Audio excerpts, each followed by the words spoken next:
Hey everyone, welcome back to the Questioning Behaviour podcast. Today is actually a slightly different episode because we are trialing something new. So, both of us, both through the podcast and through the blog, get a lot of questions about doing a PhD and what the experience of doing a PhD is like, either in behavioral science or in general.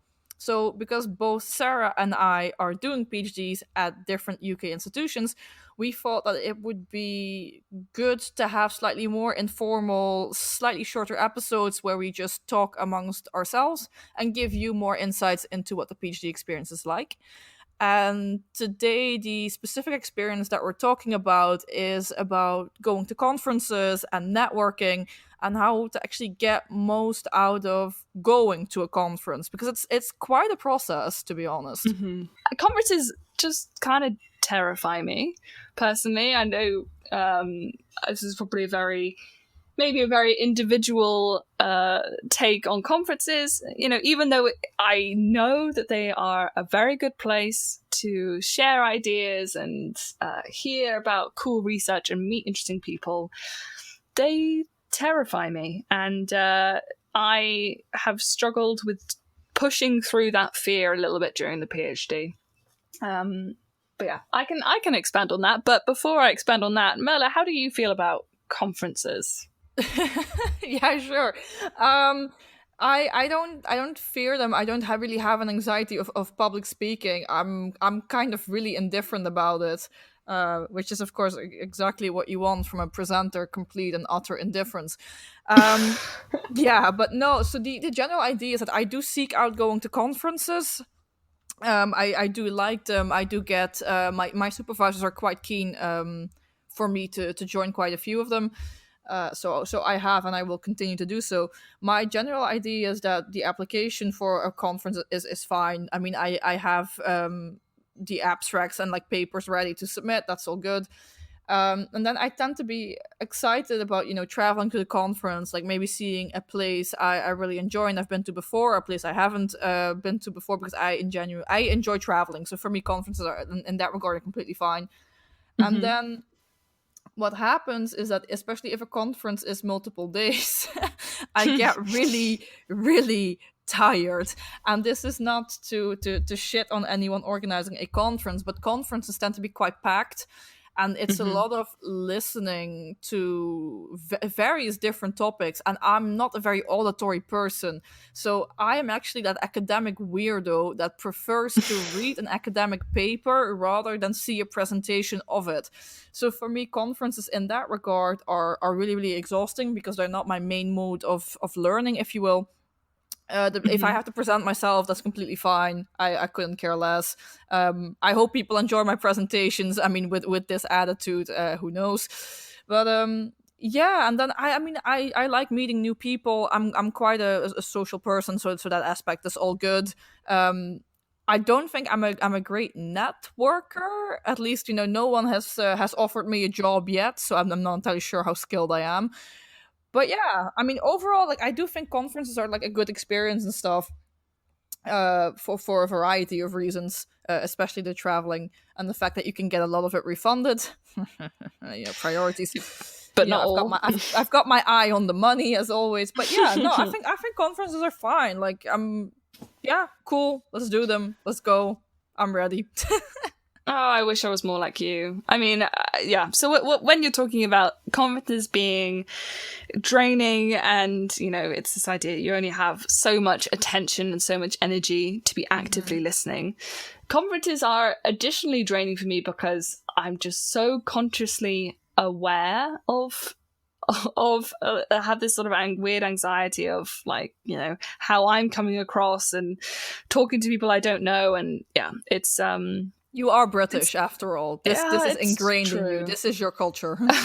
My supervisor tells me that actually fear and anxiety is pretty much physiologically the same as excitement. So whenever I'm feeling scared and anxious, I should just try and tell myself that I'm actually very excited to be here. not to be rude to your supervisor, but he's not a neuroscientist, is he? Well, she. Oh, sorry. I thought you were talking about Chris. I didn't realize you were talking about Abigail. Yeah, well, no, so she has a point. So actually, when we think about just in terms of what chemicals are being released in the brain and what sort of areas of the brain are being activated when you're having this emotional, affective, physiological response, they're very, very similar. This anxiety and excitement, but it's all about the perspective. So, like, is it a negative affective emotion or is it a positive affective emotion? So You're just tricking your body into believing it's exciting. That's what you're doing. yeah, I mean, what else are you supposed to do as a behavioral scientist? I don't know. But Take drugs like beta blockers, oh anti-anxiety meds. I god, don't even know. I'm kidding. Don't do that, kids. Don't do drugs. yeah, Stay I off the know. drugs. But I think, you know, if I'm scared of something, I need to just tell myself I'm scared for a reason and just to push through that initial barrier. But there is an expectation when you're doing a PhD that you should be going to conferences, you should be disseminating your research, and you should be treating it as a sort of a key networking event. Like, you know, if you go to enough conferences, you're going to be bumping into very similar type people, and it's an important part of the PhD. That's sort of the impression that I get. So, I mean, I was kind of hoping that this year and next year would be my Your main moment. time. Yeah, my moment to finally push through the fear, finally go to conferences, put myself out there. But apparently the world had other things in mind. So yeah, but to So be are you honest, still going to conferences? Like, are you applying to online ones or not? so not applying, but definitely participating as a listener. I think with the COVID, one of the potential positives to come out of it is that moving conferences online makes them extremely accessible. So, you know, you're not only presenting to a small group of people who traveled specifically for the conference, you could be talking in front of hundreds of people through Zoom and Teams and other sort of conferencing interfaces. So I think that's fantastic, sort of lowering the barriers.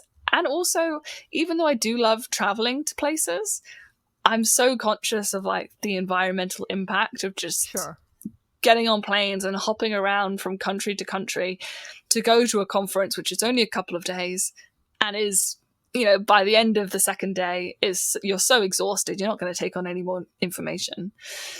So Yeah, no, that's a fair point. What I've actually noticed, so we've both had the CCC, which is a PhD student conference. That's actually a collaboration between Nottingham, East Anglia, and Amsterdam. Now, you might know that I'm actually from Warwick, but we sometimes get invited as well because the people from the CCC are nice. They don't want to leave me out, which I appreciate. Like, yay, friendship. But I've had a conference the week straight after that, which was from the Swedish CEPR, which is a household finance conference, which the thing I like with these types of conferences, and I'm also seeing it with the online conference that I've got coming up at the start of June, at which I actually have to present myself, is that instead of jam packing this day from like 9 to 6, which I'm not a 9 to 6 type of person, so no, it's just I'm like more like an 11 to 8 type of person. So I already start like really roughly on the average like real life conference. And what I'm seeing with these online conferences is that they start a lot later because they are aware of the time differences, which I really, really appreciate. And also because they are aware of these time differences and the fact that they can't start at like, 9 o'clock GMT, because for some people that is literally the middle of the night, say 5 in the morning, they also end earlier. So a lot of them now, instead of being like 2 full days or like 3.5 days, with maybe like say 3 to 4 hours per day, which personally I find a lot more manageable. Yeah, and some of them are being recorded as well. So yeah, which is really, really nice. Yeah, that means, the actual conference doesn't line up with your schedule. You don't have to pick either or. You can still listen to the talk, which I think is great. But I think it poses this interesting question that moving conferences online, yes, it makes it more accessible. Your talks are going to reach a wider audience. But in terms of the other aspect of conferences, which is very important, this networking aspect, Yeah. have we just lost that completely? How important is networking, do you think, in terms of the actual conference experience, sort of the value gained from traveling to these conferences? And I mean, I'm posing this question to you, but also to myself, but how do you think that's going to affect people doing their PhD during this time, trying to maybe transition onto the academic job market, if there just isn't really an opportunity for people to network with other researchers outside of their institutions? I think it's a really, really good question. And I'll definitely ask this one back to you to get your perspective. But so this is the thing. So my experience of conferences is, especially if they're like really, really big conferences, the opportunities of networking that some people think there are actually a lot harder than you think. So both Sarah and I, we've been to the Behavioural Exchange Conference, which is a BIT organized conference, and it was in London last summer. Yeah. Really great conference, really, really interesting. They had God knows how many parallel sessions, and as a result, this conference is huge. With a conference that is so big, and the fact that you constantly have to navigate which room you're in next, and when I say room, I mean like an entire auditorium. Like, these weren't small rooms, and No. you're rushing from one talk to another and seeing so many people and so many talks from so many sectors and backgrounds and industries. This is so full, and there's thousands of people here. So networking on conferences like these is very, very hard to begin with, because this is almost like the paradox of choice. Like, there is so many people there, where do you even start? So for bigger conferences, I think people overestimate how much networking can be done anyway. Because in such a big conference, it's really difficult to find each other. So you might seek each other out if you already know each other beforehand. But then I suppose networking would go very differently anyway. If you then look at smaller conferences, so a conference I've been to last summer as well, it was a Spudum, which was in Amsterdam. So it's the Subjective Probability, Utility and Decision-Making Conference, which, super vague title, it spans everything in the decision-making sciences, effectively. Great conference. But what happened is that a lot of people from Warwick, because we've got a massive behavioral science group, went there. As literally, we got an email from Neil, who's my supervisor, who literally was like, I'm gonna go to Spudum. I think we should all go. It's time to go there. So what happened is that I think we went there with like 15 to 20 people from Warwick. And again, Spudum also had parallel sessions. So what happens if you're faced with a whole bunch of strangers? Well, you might go up to them after you've heard their talk, assuming that you're opting into going to their talks because they're relevant to your own topic. And then, and the reverse happens as well, that people come up to you because they've seen your talk and your topics match, or your energies vibe, or whatever. And then you kind of network and you kind of talk like that, and that's all fine. This does require at least one of you to be an extrovert, which in academia, good luck. Like, not that many people are geared towards this. But I think a lot of people are completely overestimating how much networking actually gets done on these conferences, whereas the idea of networking for academia is really, really important. What I think the online environment is doing, because this is starting to become a very, very long, rambly answer, is that instead of, not allowing people to directly walk up to someone and be like, oh, your talk was really interesting. I'm doing similar research. Do you think there's maybe space for a collaboration? Is this something that you would be into? Or if you're trying to talk yourself into collaborating or getting hired into a research lab, I think doing this online might actually take away a lot of the barriers. Because not everyone is an extrovert. Like, not everyone is perfect. Like, for example, if I ever go to a conference at which George Lewinstein is presenting, like, first of all, I will have to get to George, I will have to murder approximately 20 to 50 people to even get within, proximity to George. Who said anything about murder? Well, I mean, I'm not above it to talk to George, but it's difficult to reach people in real life because they will be surrounded by a circle of people they already know, especially if they are as famous as George. Um, so stuff like that, Yeah, like for example, Dan Ariely, who was at the behavioral exchange, like he's not that easy a person to get to, whereas online might be easier. There's less barriers. You can that's just pop true. someone a message, and then if they ignore you the first time, just send a second, a third, a fourth message until you really feel like you're a stalker. I hope the Mm. threshold for that is really really high, because I've sent multiple people like endless amounts of emails or like tweets or LinkedIn messages, whatever, so they would actually respond to me. But to give you a short summary of this really really long answer, I think the aspect of networking in real life can actually quite easily be done online. Just reaching out to someone like, hey, saw your talk, really enjoyed it. This is my topic. Would you be available for like a quick chat or, a Zoom meeting or whatever to discuss this further, see if there's an option for like collaboration, whatever? Or do you have any pointers or tips for me? Mm. Um, I think this can easily be done online because people have done this with me and I have done this with others. So I'm not that worried about the networking aspect, if I'm really honest. Yeah, I think it's a really good point, especially this idea of actually questioning how much networking actually goes on at conferences. I think part of going to conferences, part of the value that gives you as a PhD student is that it offers other people a signal, right, that you are actually doing research that's being heard and being peer reviewed. So Yeah. when you go onto the academic job market as someone from, economics or behavioral science, or these sort of disciplines, Mm-hmm. the likelihood that you're going to have a published paper is pretty small. So the Mm-hmm. only so the Especially in only thing, economics, like we often talk yeah, about how slow the particularly, publication process is. I think economics is one of the slowest fields. Like that can easily take you 2 years to just get it yeah, read by someone, which is insane. yeah, it's incredibly long and arduous and painful. Mm-hmm. Um, so actually having a list of conferences that you've presented your work at is a very strong signal to employers.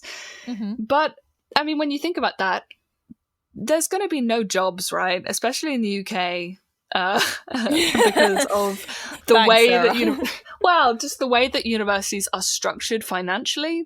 They depend so much on student accommodation revenue and student fees, right, to fund and run the university, which is very different from how universities are run potentially in Europe and in other places in the world. So, I mean, what we've seen already since the beginning of lockdown and when it sort of emerged that coronavirus was going to be a very, very serious problem for the foreseeable future is that there's been a complete hiring freeze in the UK.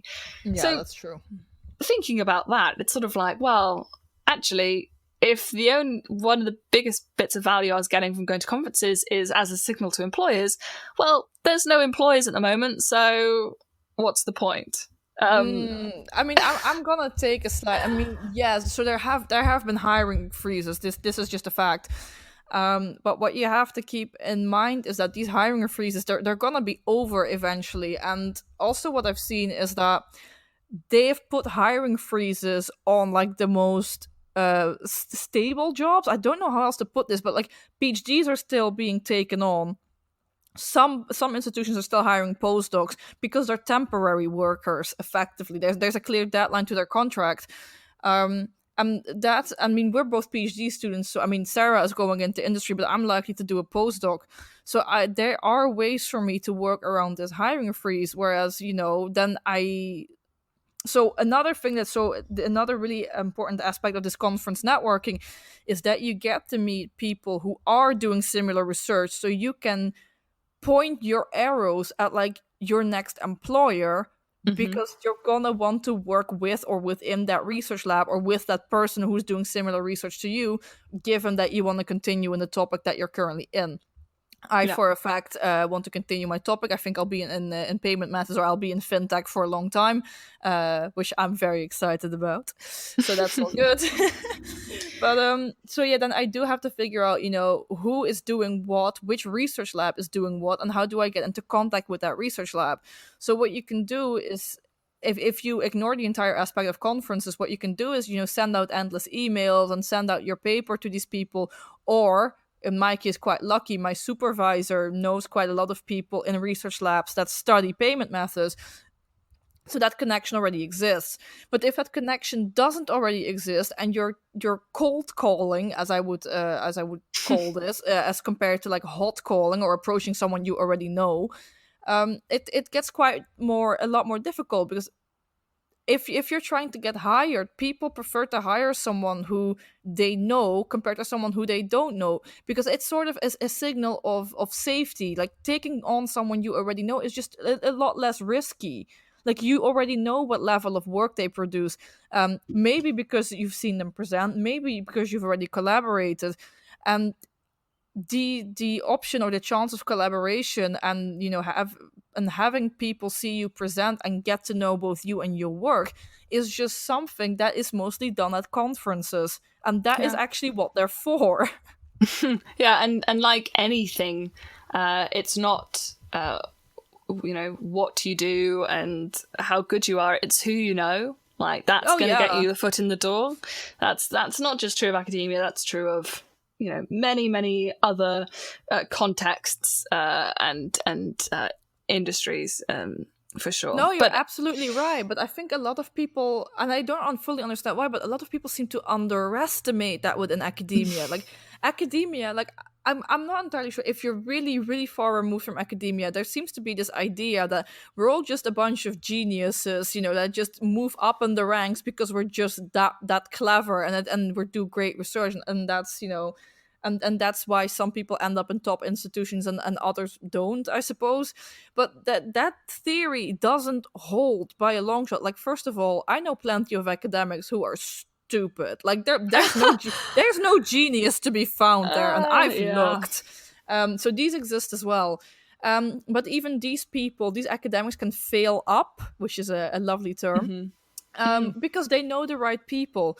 And sure, we hope that in the end, quality is of the work, quality of the research, quality of the person as an academic, is weighed more heavily than who they know and the value of their network.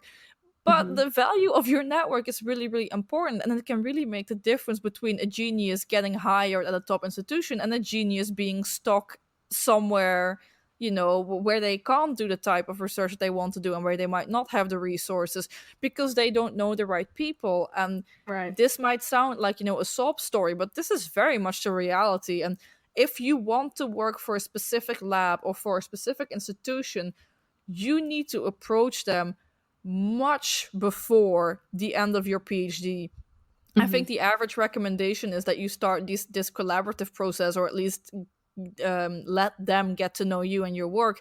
I think about 1.5 to 1 years before you actually finish before you actually finish the PhD. So before you actually want the postdoc or want to start a postdoc.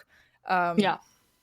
So that's quite a lengthy amount of time before you even have to get to this job. So yeah, go to conferences, kids, and don't wait until the very last year when. So what I see a lot of the time is, especially if people are doing more longitudinal work or more qualitative work, or work that just the type of research that you can't do in under a year. With my stuff, you can. My stuff is very heavily grounded in quants, and I'm doing multiple research projects at a time because I can, because a single project doesn't take 50 hours a week, which is really, really convenient. But this also means that at the end of my first year, I had a project ready. And now at the end of my third year, I've got effectively 2 projects ready. And before I start my fourth year, I'll have a third project ready as well, which means that I've got a lot of stuff to present, which is convenient. But what a lot of people are afraid of is that if they go to a conference and they, with the idea of presenting, so you have actually applied to present your work, is that you need to be always able to present a finished product. And that isn't true either. And I think, yeah, no, but it's important No, because a yeah, lot it's of true. people are just like, oh no, but I could never go to a conference. Like, I'm only in the data collection stage. Well, then present that. That's fine. Yeah. Like a lot of people do that. Like we the idea of this conference being just this scary place where a lot of brilliant people present their brilliant work, and like you're just a nobody with your work not ready and prettily packaged yet. I mean, everyone has to start somewhere, and I have seen plenty of presentations where the research was still on its way. And Yeah. I feel with conferences or a lot of stuff in academia where you have to interact with other people and reach out, a lot of people are held back by fear. And I think this is one of the worst. Like, don't trust fear, don't rely on fear unless it propels you forward in a productive manner, but it very rarely does, excuse me. So in that case, just grow a pair and move forward is the only advice. No, but Yeah. you're gonna have to No, do it. it's Like, there's true. no escaping this. Well, I mean, I think this is what's interesting. I think essentially the more you hear, right, the more talks you sit in and listen in on, the more you realize that everyone is just faking it. Oh Right? yeah. Everyone, like people present projects from all different stages. It's all about packaging the presentation and marketing a project. And the only way you're going to get better at doing that is by practicing. So don't be afraid. I mean, I'm talking to myself as well. Don't be afraid to go to a conference and present something that's not a finished product, because it's going to go through many different stages. You will write that introduction to your paper 50, 100 million times. It'll never, ever be a finished, polished article. True. And so having it not finished is not a good enough reason for you not to present that work. No, absolutely. I think there's one last thing I'm really interested to get your opinion on, Merle. So you mentioned something which I think is really interesting. So the idea that networking between talks, so this idea of someone gives a talk at a presentation, there's like a 15-minute tea break, and when you're in an in-person conference, it can be quite difficult, either for internal reasons if you're quite introverted, or if that person is being swarmed by lots of other people, to have a conversation or to network personally. And the fact that being online might try and bring down some of those barriers. But I want to get your opinion on, from the conferences that I've been at, the places where I feel that the most networking is done is in the after hours events that happen after conferences, which often involve alcohol and food and a very much more informal setting. You can't really recreate that in an online environment. So my question to you is, how much of a role do you think alcohol plays in networking at conferences? How many collaborations have just happened because someone hit the wine bottle too hard? Yeah, it's a really good question. Quite frankly, I don't know, because I don't actually drink that much. Which might be a surprise to quite a few people. No, when I go to a conference, as I'm on like social but very professional mode, because this is I have got effectively zero experience with this, because a conference to me is such a total overhaul of my schedule already, because it's 9 to 6 or even longer, and those are just not my working hours. So I'm half a zombie during these things already, and like alcohol is not going to fix that. So I don't actually know. I do think you're right saying that. No, if a lot of people let their guards down and get a bit more informal, and as such are able to become more friendly, and as such maybe more closely aligned with each other, which can lead to collaborations. If that only happens, I mean, I know the British are famous for this. If this only happens with alcohol, I mean, yeah, then I suppose that aspect of conference and that aspect of networking is becoming a bit rougher. But if I'm being completely honest, so if I did go to like these after conference dinners and drinks and whatever, I've hardly ever heard anyone discuss work.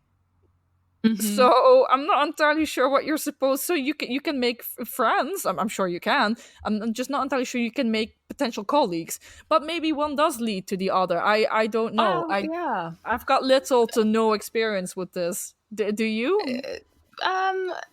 Well, we've already heard that I haven't really been to enough conferences, but I do think it's interesting how the sort of you're in a professional environment, but as soon as you enter the social event after hours at a conference, these sort of lines between professional, personal, it gets blurred. And it's not necessarily a bad thing, as you said, people let their guards down, they talk more friendly, and who says you're not allowed to make friends at a conference? Like, that's one of the Oh no, the I have best made parts friends of at a a conference. conference. I Yeah, have but made friends, but like they're not my colleagues now. So no. from a networking perspective, I'm not sure how you want to interpret this.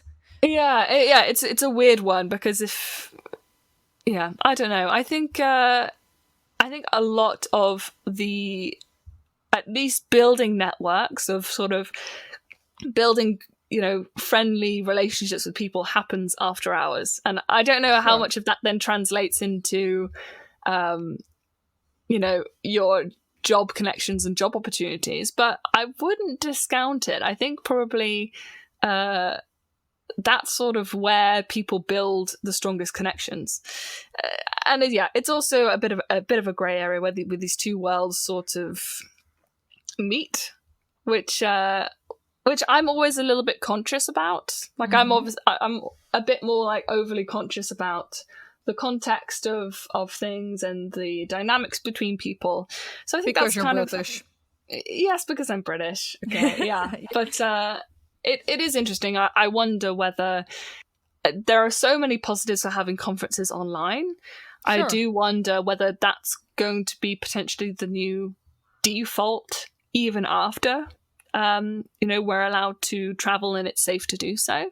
And it'd be interesting to see what the consequences of that are, like how that changes the way people approach conferences as networking opportunities and such. But Yeah, no, I think that's a really good point. I'm curious to see the developments as well.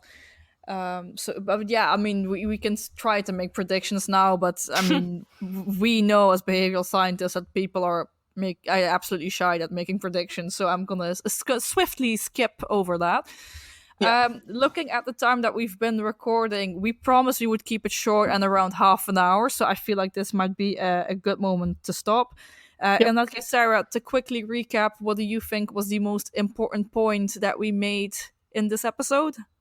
Well, I think that the way that conferences are organized and the access that people have to conferences is changing. There are a lot of positives from putting conferences online. And I also think that people should try to push through fear and anxiety from presenting their work at conferences, because, the sooner you realize that no one has any idea what they're doing and everyone is faking it, the easier it will be. And that's a message to myself as well. What about you? Yeah, pretty much what you said. Don't be scared. Whether it's online or offline, you've got no excuse. Just do it, grow a pair, and if this all sounds a bit too scary, then first learn from others, listen to others, build yourself a strategy, and go. Just do it, because there is a massive opportunity cost to not going to conferences. So honestly, you're just by not going to conference and trying to stay away from networking, you're just hurting yourself in the long run. So Yeah. bite the bullet and let's go. And that is my advice for you, because I am such a kind and nurturing person. So we hope you enjoyed this episode. We hope you enjoyed this type of episode where Sarah and I are just talking amongst ourselves about some aspects of the PhD. And we hope to record many more of these, and we hope you continue listening. Thank you so much for your time, and have a good week.